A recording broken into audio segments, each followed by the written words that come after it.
दर्शक बंधु आज आम परम मित्र गपर द्वितीय भाग को शुणा। प्रथम भाग में कौन होता ना कंकड़ा एवं समुद्र दुई बंधु थिले। कंकड़ार पाद चिन्ह को समुद्र लिभेई देउथाए।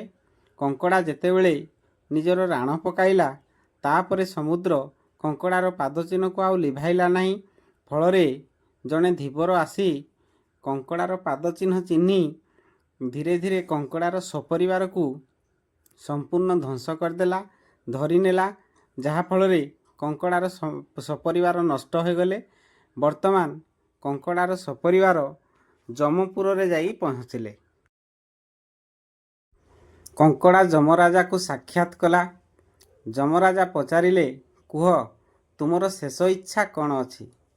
कंकड़ा किछि समय स्तब्ध रहिबा परे हाथ जोड़ी अनुरोध करी कहिला, जमराज मोर गोटिए इच्छा पूरण करंतु। मोर परम मित्र समुद्र, एणु समुद्र सबुबेले मोर मंगल कामना करे।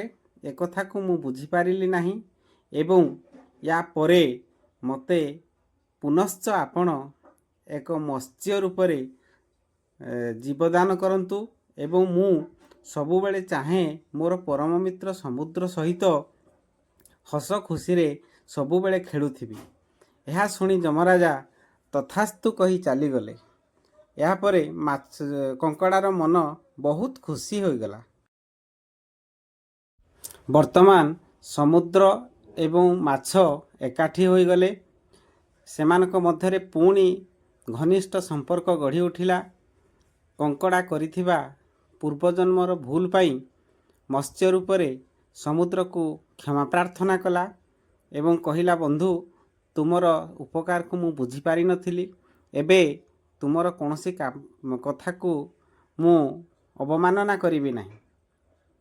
यापरे परस्पर बंधु बहुत दिन पर्यंत खुशी रे रहिले। सबुबेले समुद्र माछ को गोटिए उपदेश दिए, बंधु मोर उपस्तर को तमे केबे भी जीव नाही, कारण ऊपर दुनिया मोर आदौ भल नुह।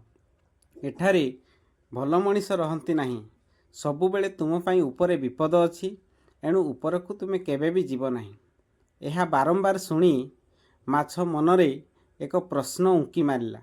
से चिंता कला, मु थरुटिए हेले मध्य उपरी भाग को समुद्रर उपरी भाग को जाई देखी आसीबी, देखी उपरी भाग रे कौन सबु विपद रही। एणु से दिने स्थिर कला, खूब शीघ्र द्रुत बेगरे ऊपर को जाई उपरी भाग को देखी पुणी द्रुत बेगरे निम्न भाग को पळे आसीबो। यह चिंता करी दिने ऊपर को चलीगला। ऊपरे देखे तो किति सुंदर दुनिया, सबुआड़े आलोक, नील आकाश, गछ लता, अनेक लोक जीवा आसिबा करुछंती, अनेक जानवाहन जाउछि।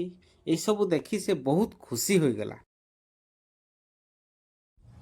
वर्तमान माछ ऊपरे किछि समय रहिबा परे पुनश्च एक धीवर आसी माछ को धरी नेला एवं माछ धीवर को बहुत हाथ जोड़ी काकुति मिनती हैला, किंतु धीवर कौनसी कथा शुणिला नहीं। से माछ को धरी नहीं अन्य जनक पाखरे बिक्री करदेला। फल रे पुणी माछटी मरीगला, पुणी थरे जमपुर को चलीगला। दर्शक बंधु, आमर प्रिय जन माने तथा परम बंधु माने आमको जो उपदेश दे थांती सेथिरे आमर निश्चित रूपे मंगल रही थाए। एणु आमे तांकर कथा को केबे भी हेय ज्ञान करिवा उचित नाही। सबुबेले आमे तांको कथा मानिबा उचित, न मानिले आम पई ताहा विपद होई आसिथाए।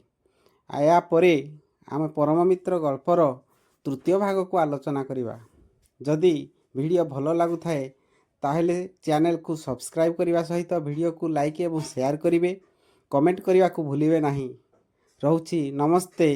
भलरे थांतु समस्ते। जय जगन्नाथ।